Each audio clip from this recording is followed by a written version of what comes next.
So let's get started. Exploratory online seminar number 44, cohort analysis part 3. Today, I'd like to cover CLV or customer lifetime value by using survival curve algorithms. Okay, so we touched the survival curve last week. So I'm not going to go into the detail of the survival curve, which you can actually check the past recording. I'm going to show some guidance there.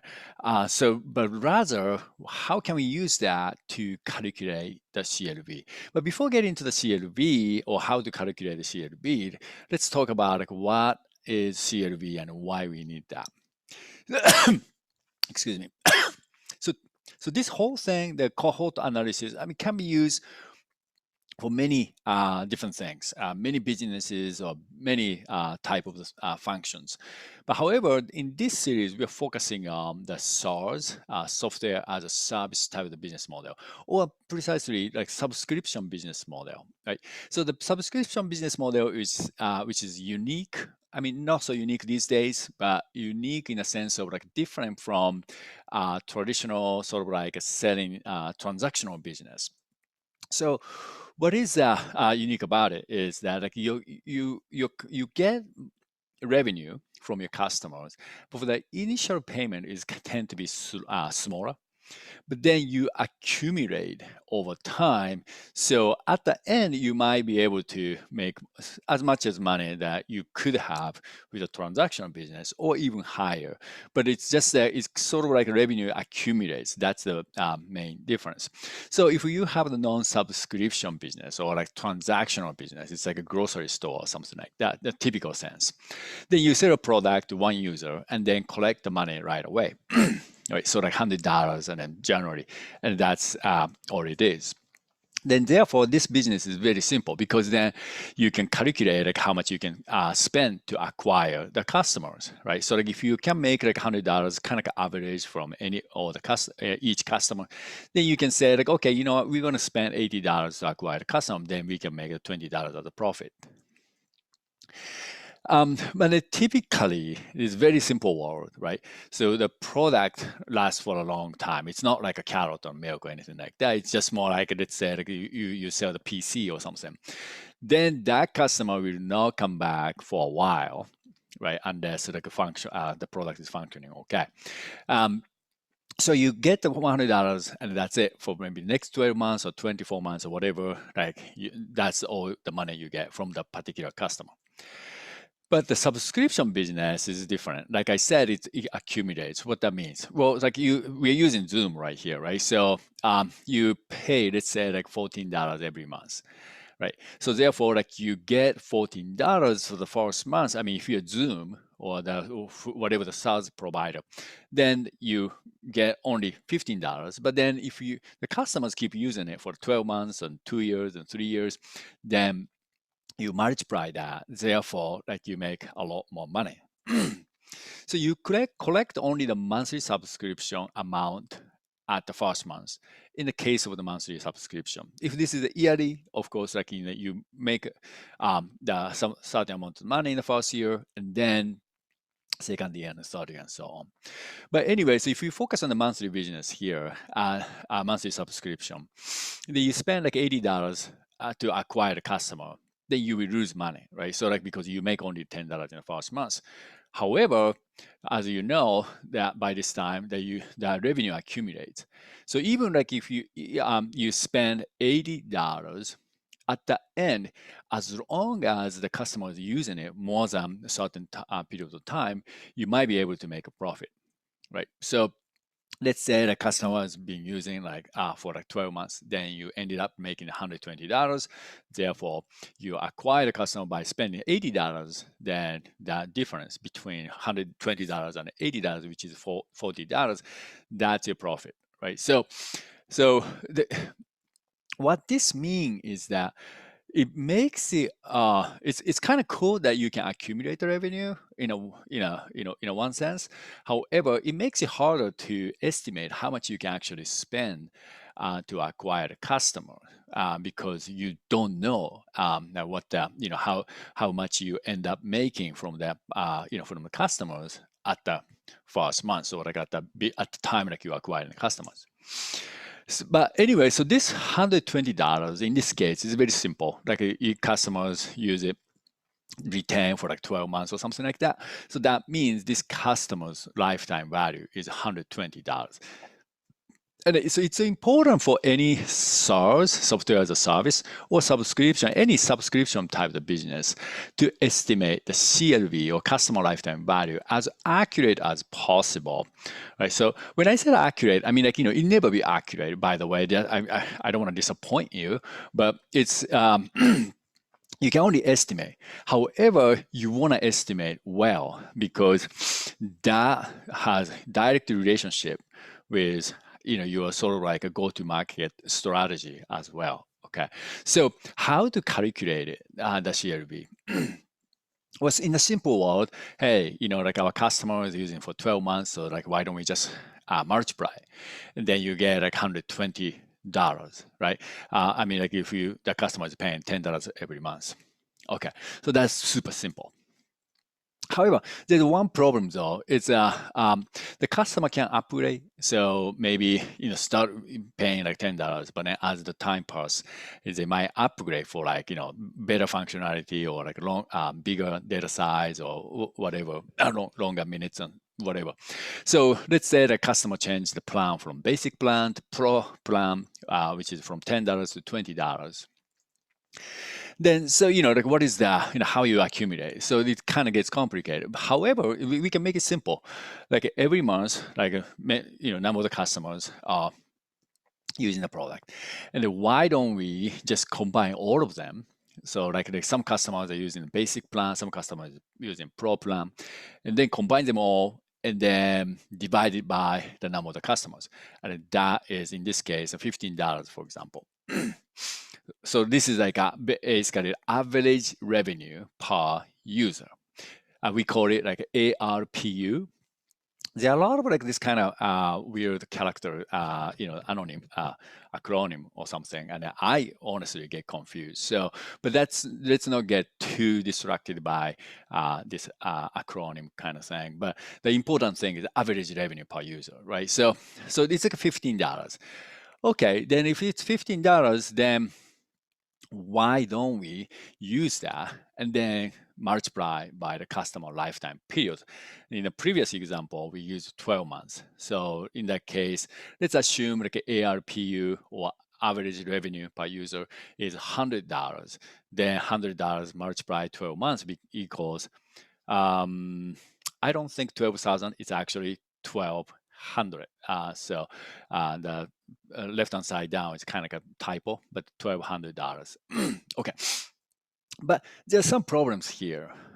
Okay, so customer churn, right? So I mean, any business, right? You can't keep the customers forever. That's like communist company or something. But anyway, so some customers retain longer, but some customers may churn quicker, right? And then, so we don't know how long customer retain. Hence, we don't know what should be the average period. So I use a 12 months in the previous example, but where that 12 months coming from? So think about it like we have the 5 customers and then convert in a different timing. And then the red color is the time like they churn, and the green color is like retain, they keep using. And then you remember like in the last seminar, the survival curve, like, so let's focus on like how long the customer has been using instead of like when the customer converted. So like we align all of them to the left-hand side. And then like start thinking about in the sense of like first month, second month, third month, fourth month, and so on.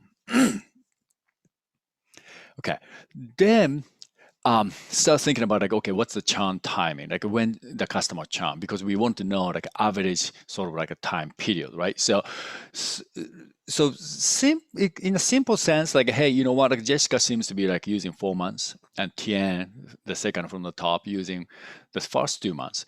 So why don't we get this like average? But the problem is that we don't know that Jessica is gonna keep using after the 4 months period, or we don't know that Nancy will keep using after the third month, because that's the future time frame. So only we know those who churn, which is has a red color. Then we were certain to know that like TN, for example, has 2 months. Victor has 1 month or so. But as long as like your customers, many of the customers that keep using it, we don't know like how long they're gonna keep using. So therefore, it's hard to sort of like calculate or how to know what is the average customer period. And then it is said that, I mean, if you Google it, and you can find many information how to then, estimate average lifetime. And one of the way to do it is 1 divided by churn rate. Based on the churn rate, you can kind of estimate the average lifetime. And that is, one way to do it. And we used to do that at the very beginning of Exploratory too.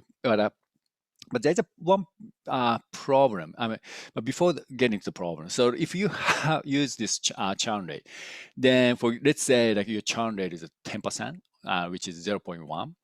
Then you put that 0.1 in the formula, then 1 divided by 0.1 equal 10. So it's like, okay, so that's a 10 months or something like that. But the churn rate or retention rate and churn rate is the opposite side of the coin. The change is over the customer's life period. We saw that survival curve, right? So the survival curve, the survival rate, basically keep going down, because the survival rate is all about, what's the percentage of the customers retain until that point. So for example, first month or second month or third month. So for example, let's take a look at the second month. So this means 48%. This means 48% of customers would retain through the second month, right? And all the other percentages will also indicate the same thing. So therefore, depends how long the customers are using the product or service, the churn rate or survival rate or retention rate, whatever that could be, is actually different. And this becomes a problem because, as you see, the earlier period of the customer's lifetime, right? So tend to see bigger, like a drop on that curve, or the steeper slope on the survival rate or retention rate, compared to the later stage of the customer lifetime. So it could be, for example, like in this case, in scenario, the first period, like a first month, it started with 100% of the customer, but then the first month, like 40% of the customer churn. That means 60% of the customer retain, and that's huge. And the next period, it becomes 20%, 70% compared to the previous period. And this happened a lot. Why? Because, like including ourselves too, like onboarding experience is kind of tricky. And so some customers come and then I couldn't find, the way what to do, or I couldn't see the point of doing it because they, don't know how to use the product, how to navigate through, sort of thing. So they are kind of disappointed. So that's why, like, you typically the first month, they, quit. Or cancel. And some customers or some users just come and just wanted to try and see, and they just wanted to experience it, and then without planning for using longer time anyway. So it's kind of expected to see huge drop at the kind of a first or earlier phase. But once you pass that phase, let's say like in this case, after the third month and the 4 months, so these are the customers who past that sort of like initial phase. So they are fine with onboarding experience. They're fine like finding the value at the very beginning of the lifetime. That means those are the ones who are actually have a good fit with the service or product. So it's tend to be harder for them to actually churn, or usually you don't see those remain customers to churn so often as the time goes by. Right, so this is kind of a generic term. I mean, like of course there's always exception, but this is kind of like expected. And then this creates a churn rate paradox. What that means. So let's consider this rapidly growing business or service, right? With many new customers. So rapidly growing, usually you see a lot of new customers coming, like every month or every year and so on.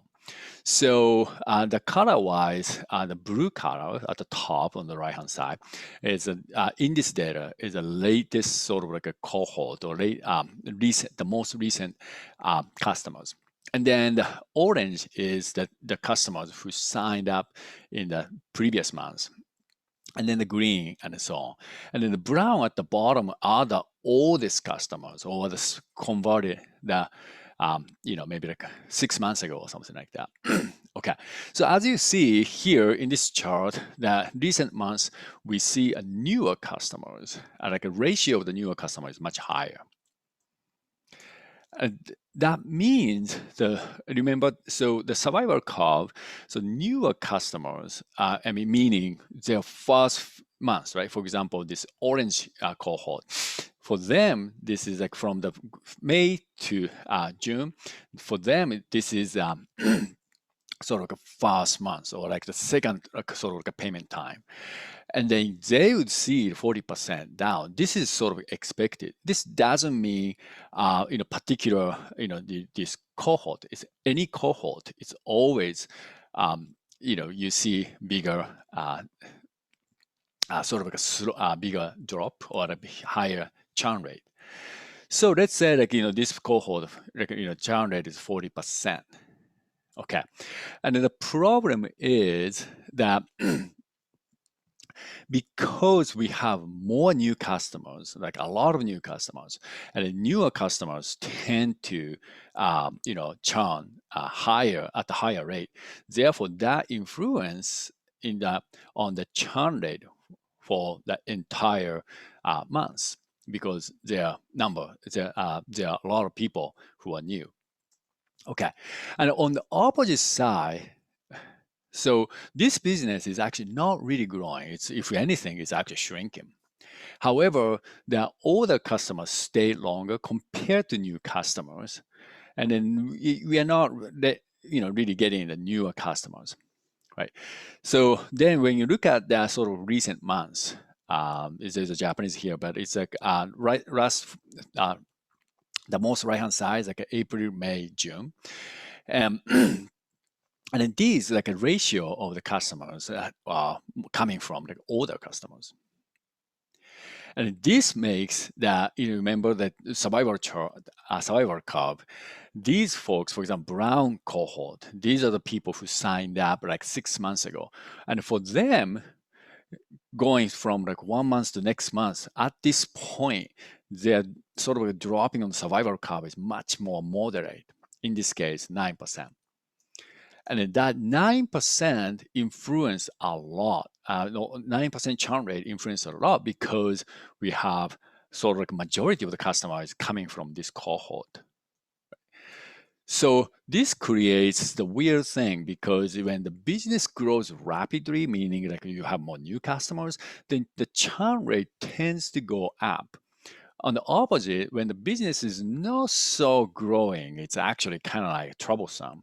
However, churn rates get stable because all the customers tend to be older customers who pass the initial sort of like, survival rate dropping phase.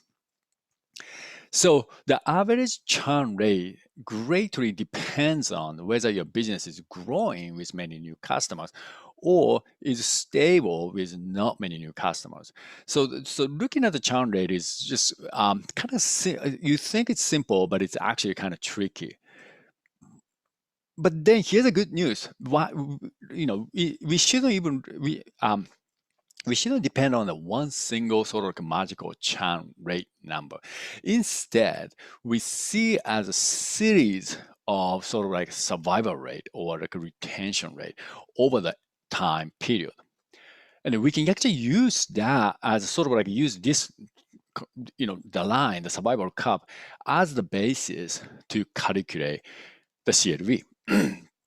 So let's assume our ARPU, average revenue per user, is $100 to make it simplify, right?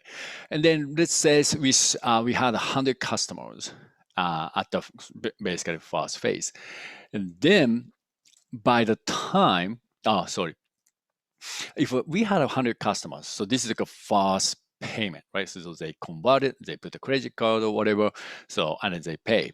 And then, so 100 customers and then multiply $100 ARPU, average revenue per user, equals $10,000. So that's the revenue that you can expect for the initial period. Okay, so then, so this one though, we calculate the revenue because we multiply 100 customers, right? So that's like $10,000 from the 100 customers. But average revenue per user is per user. So like we have to, we want to divide by the number of users, number of the customers in this case, and which is 100. So divided by 100, that becomes $100. So that's ARPU, average revenue per user for the initial period 0. So now let's think about the first period. In this case, sort of kind of like a second period, but a second term or payment timing. And at this point, 60% of the customers remain or survive. That means we have 60 customers at this point will make another payment. And that means we can expect the revenue from this period, from these 60 customers, that is $6,000, 60 multiplied by 100, right? And then what is the average revenue per user? We just divide by 60, then becomes, this actually is 66,000, and you divide by 60, that means $100 actually, right? So I think this calculation is wrong here. It's $100 here actually. And then same thing, the next month, the second month, and then there's a third payment. And then only the 48% customer remain. That means 48 customers and pay $100. So therefore, $4,800. That's the expected revenue. And then $4,800, but we have 48, so like we actually divide by, wait a second, 48. So this is also actually wrong. This is like actually $100. So then we get, wait a second. Oh, sorry. I think this is not wrong. I was actually wrong. This slide was correct. So what we try to mean here is that so average revenue per user here is like we have to divide by 100. So let me just kind of quickly go over here. So 100, and this one is also 100. Okay. And we want to divide by 100 because we had 100. So when we assume we had 100 users, but however, we get only $6,000. So the dividing part is always 100 customers because that's what we started with. So somehow the second payment time, like we can expect only $60 per customer. This is kind of tricky to even like explain, but you can't expect sort of like, because $100, but you can't expect 100% of the revenue because you have only 60% of the customer remain. Therefore, you get only $60 per user. Okay, so the same thing for the second period. This is a third payment term, and then we get only 48%. So therefore, we have $4,800, but however, like per user, like we had 100 users. So therefore, we ended up having only $48. And then we can start calculating for the we can continue to calculate for each period. Okay, so this is okay, and then this one, so sorry, this is actually my okay, so we can calculate. This is like expected revenue, not the ARPU. However, okay,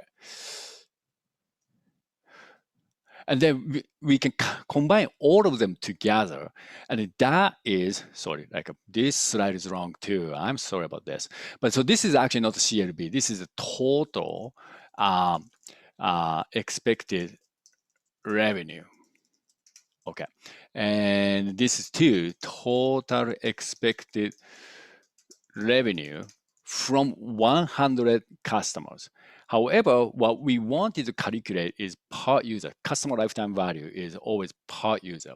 So therefore, like we want to, in order to calculate CLV, we need to divide by 100. So therefore, the real CLV here is $343. Okay, here we go. So that's the customer lifetime value. Okay, so that says the customer lifetime value, in order to calculate this, basically like you wanna get the survival rate for each period and then multiply the ARPU. And in this case, so the T is a given time, for example, like first month and second month and so on. And I is an index. So like the I starts from 1 to whatever the periods, maybe let's say like 12 months period, then 1, 2, 3, 4, 5, 6, 7, and so on. So this one is basically for, let's calculate each period's ARPU, average revenue per user, then combine them all, and that will become the CLV. Okay, and then once we have the survival curve, then we can quickly calculate the CLV. With the exploratory case, like you have seen in the survival curve seminar, you can create a survival curve under the analytics view, and then you can actually get that data under the data tab, and then you want to actually do some calculation on top of this data by using that survival rate column. Therefore, you can export that data, or you can actually save the data as a new data frame, and then you create a calculation. And then once you get that, you sum them up, and then you get that CLV. Okay, so let's do it from here. Okay, so we're gonna have like 4 steps: prepare the data, and then run survival curve, and export the survival rate data, meaning save that data as a data frame, and then calculate the expected revenue for each period, and then summarize the revenue to calculate the CLV. Okay. So from here, like I'm gonna just do a kind of demo session. So to do, first we can access download the sample data, and I publish the sample data. We're gonna use the same sample data last time we used. So here you go, cohort, and then there's a sample data for cohort analysis survival curve, and I'm gonna just import this data from the data catalog. And then save it here and sample data. And then this is cohort analysis, LTV. Okay. Here you go. And then so data is imported. So this one has user ID, first day, last day, and then operating system, country, and then cancel. This is like the customer has churned or not, right? So this one is cool. The data is like, it's actually ready. And typically you don't have the data in this way, or not typically, sometimes do, sometimes don't.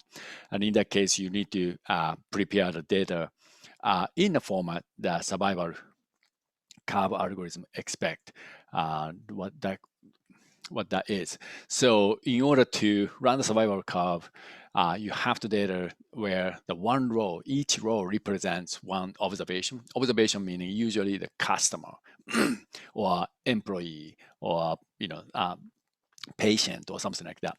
And then each observation needs to have the following information: the start and end time, and to estimate the survival time, so how long this this customer is using the service. And then the event status, which is cancel or quit or something like that. So the data needs to be in this format. And if you don't have the data in this format, and I have published how to prepare the data so that you can check that link in the last seminar, or you can actually go find it from our Insight search page. The last seminar, the online seminar for the number 43, that's where I introduced a survival curve. So if you're interested in I suggest you check that out, and you can access to it from the Learn menu from our website and go to the online seminar. Okay, so now let's run the survival curve. We assume that we all know what the survival curve is. So let's get to the exploratory. So go to the analytics view. I'm going to hide the left-hand side, and then select the survival curve, which is here.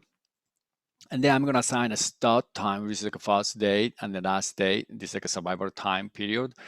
And the period by, the default is alt, and then alt is usually fine. I'm going to just use that alt and then cancel. And then I'm going to just click on run button, and then this is the survival curve we get. And the default is based on the data is sort of optimize the survival time. In this case, we have this a weekly, but we want to know the monthly, because let's assume we are doing a monthly subscription business or something. Then period is, I'm going to change that to months and then run it. And then we're going to get the sort of monthly survival rate. So the first period, we get survival rate is 67%. So 67% of the customers remain. So that's the sort of overall, given this data, we have this sort of a tendency, or we can assume that 67% of the customer remain, and then by the second months, the 63% of the customer remain, and by the 8 months, we have almost like half of the customers remain, or that means half of the customers gone by this time. Okay, and then when you go to basically this, we want this value, right? This is 67% or 63% and so on. So you can go to the data tab, and then here's the survival rate. And we basically want this data so that we can start calculating multiplying. Let's say our ARPU, or average revenue per user, is $100, and we want to multiply the $100 to this data. So to do, here's the export button right here on right hand side top, and then instead of exporting to the CSV or anything like that, I want to actually create another data frame inside the same project. So I'm going to select save table data as a new data frame, and then this is LTV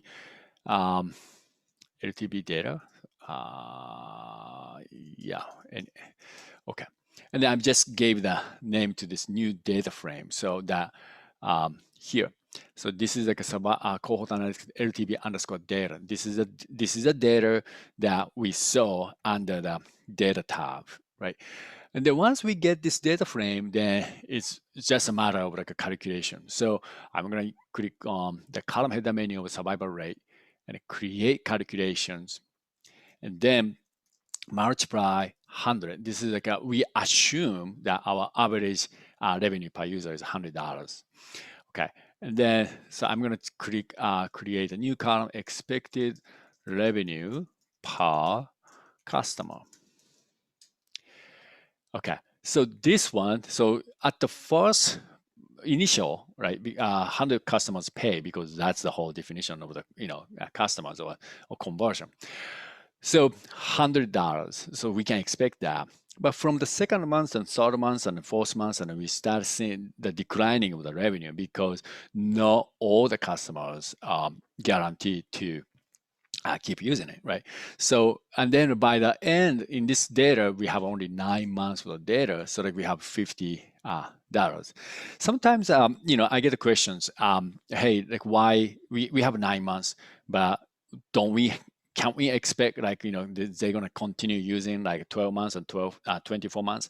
And yes, and that's a real tricky part because when you start the new service or something, you have only 9 months or 6 months of data. How can you know how long the customer will stay? But only thing you can say is like 9 months of data. That means 9 months the customers probably use it. For the future, you don't know. We don't know. However, as you saw with this survival curve, this curve, you sort of like, I mean, like you are not going to expect the 50% of the customers goes zero in that 10 months period, right? So that's where sort of you got to use sort of like common sense of like, okay, maybe like the curve kind of settle, so therefore this is going to keep going, and probably like we can expect like let's say like 50% for a while, and 12 months and 24 months it could be, but there is no right answer because you just launched the service and then you have no idea like in 1 year or 2 years. So that's where you can't get accurate based on just the data. Okay, so if I were you, I would just add maybe like let's say like 2 years or something, assuming the product or service is going to continue to provide value, and then like I'm going to put maybe like 50% line.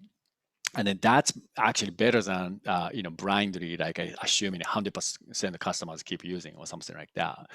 Okay, so besides that, so now like we have this, and then from here, all we need to do is just aggregate this value or sum up these values. And a many way to do it, you can actually, so let's say, use a summarize, and this will create the data wrangling step of summarize, and then get one total of expected revenue. Or you can go to the chart view. Instead of like creating a step, you can just use one of the chart type to aggregate. And if you want to aggregate, you can use a pivot table, summarize table, or you can use a number. But I'm going to use a summarize table. This is I would recommend because it's easier to use and then it's more functionality there.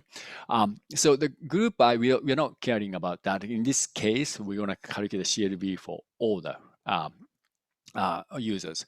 And then the value is the expected revenue per customers. And we get $608. So that is the expected revenue for, base given that 9 months. And here, like I said, it could be 12 months, it could be 24 months. So if that's the case, you want to add extra values. So let's say, for example, here here's the $50. So if you think it's a 50% is going to continue like next 3 months or something like that, then you can just calculate like $150 and then add it to this $600 and so on.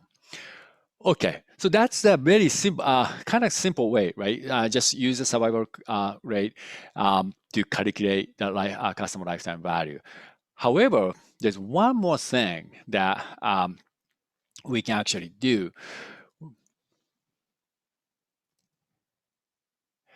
That is that we actually covered the last week the survival curve as well, which is, hey, why don't we separate to sort of multiple segments? So let's say you provide the service through through the computer, right? So then some folks access from the mobile like iPhone, iPad, and so on, or some folks access from the Mac or Windows.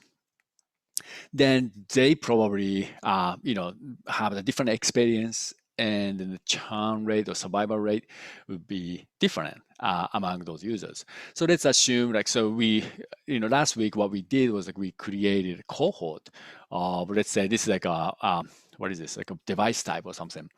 And then we draw the survival curve. And obviously in this chart, according to this chart, mobile users survival rate is much higher. So therefore, and then mobile users tend to use longer term, right? And compared to PC users. And if we know this different, and then I mean, like it's kind of makes sense to calculate the CLV for each cohort, especially the difference is this big, right? So we can calculate the CLV for each cohort, and that will allow us to estimate better CLV for each segment that will allow us to spend the customer acquisition money more wisely, right? So that's what we want to do. So go back to the exploratory here. We have this is like a whole users, right? And then we calculate the survival rate. But you can actually use this color by, that's in exploratory, that's how you can separate or into the multiple cohorts. This time, let's use a country. Okay, so the country, if I assign it, like you see this like other group frequency 50 thing, because we have 87 unique country in this data. And if we I assign as is, then you get like 87 colors or 87 cohorts. That would be too much. And when you go to the summary view, here country, we have 87 countries. But when you look at it, it's sort of like United States, Japan, United Kingdom, and other countries probably is sort of like a fewer users. So let's create like the cohort of United States, Japan, United Kingdom, and other group, which include all the rest of the countries. Okay, so that means we can go here and then click on this green text, and then I can type like 3 countries to keep and then make everything else, all the other countries under the group called others. And I click apply button, and this will create the survival rate, series of survival rate for each country. Okay, let's check the survival curve here. So obviously the survival curve is different from United Kingdom and Japan and then so on. Okay, then we want to calculate each the CLV for each country, right? So when I go to the table, data tab, and then export from here, it's pretty much the same thing. Save data as a data frame, and here, oops, whoa. Data and the country. Okay, so like I create another data frame, and then we get this data under the table view, and from here it's pretty much so simple. All I need to do is just multiply the survival rate by ARPU. In this case, we assume $100. So I'm going to select create calculations and 100, and again expected revenue per customer, and then we got that new column. And once we get this, and then we can go to the chart view and do the same thing, basically like summarize table, and the value is expected revenue per customers. Here's the problem though. So this is the total like of a CLV of all the country for cohorts, but we want to separate it, right? Like we want to get the CLV for each country. So I'm going to assign the cohort column to the group by. And then now we have like a CLV for Japan, CLV for United Kingdom, and so on. So we have different amounts. I mean, differences here is not so much, but the United Kingdom and others, it's actually $100 difference. So, sometimes matter, sometimes not. And then in this case, I use country, but you can use any other cohort, right? And also, like I did with the survival curve last week, that you can create the converted months as a cohort. Then you can see the CLV is improving or decreasing, and hopefully like the recent customers you want the recent customer to have higher CLV, because then like obviously like customer lifetime value increase, that will have a huge impact on the revenue, but also you can spend more money to accelerate the business. Okay, so It's pretty much it. Just to summarize, so it's critical or very crucial for any SaaS business or subscription businesses to estimate the customer lifetime value better. However, the calculating the CLV is not so simple because there, certain something you have to consider because customer churn and the churn rate changes over time, and then you have to consider the paradox of the churn rate and so on. So therefore, you can actually use the survival curve and then calculate the expected revenue through the period from one customer, and then estimate the and then add them up together to estimate the CLV. So the better you estimate the CLV, the better you can spend, sort of wiser you can spend for customer acquisition. So I think this is one way to do it, and I think this is probably I think so far one of the best way to do it. Only problem is this is based on your data. So your data contains only like 9 months, like we saw, then you can calculate only for that amount of the month. So that's where you still have to bring your domain knowledge or your guts in a way to see like what's the appropriate period. But I think this is still much better than blindly multiplying, hey, 12 months multiplied MRR or something like that. Okay, or MRR per customer. Okay, that's it for today. And the next seminar, I'm going to cover finding what makes churn with survival model. And this one is we're gonna use a survival model or prediction model. I like to introduce Cox regression model, and hopefully the survival random forest, which is so statistical model and a machine learning model. And what it does is like, we draw survival curves, right? So sometimes the OS, operating system, makes a difference, country makes a difference, or what functionality or what pages customer access makes a difference. And what you want to know is not only, hey, operating system makes a difference, but also, hey, what makes a difference? Not just operating system. I like to see all the different attributes, and then what are the attributes that have higher impact on the churn or retention. So there is a way to do it by using the prediction model like Cox regression or survival random forest. So that's the topic I like to cover next week. Okay, and then for future online seminar, you can go to our website under the Learn, go to the online seminar, and then you can see the future plan and as well as the past recording. Okay,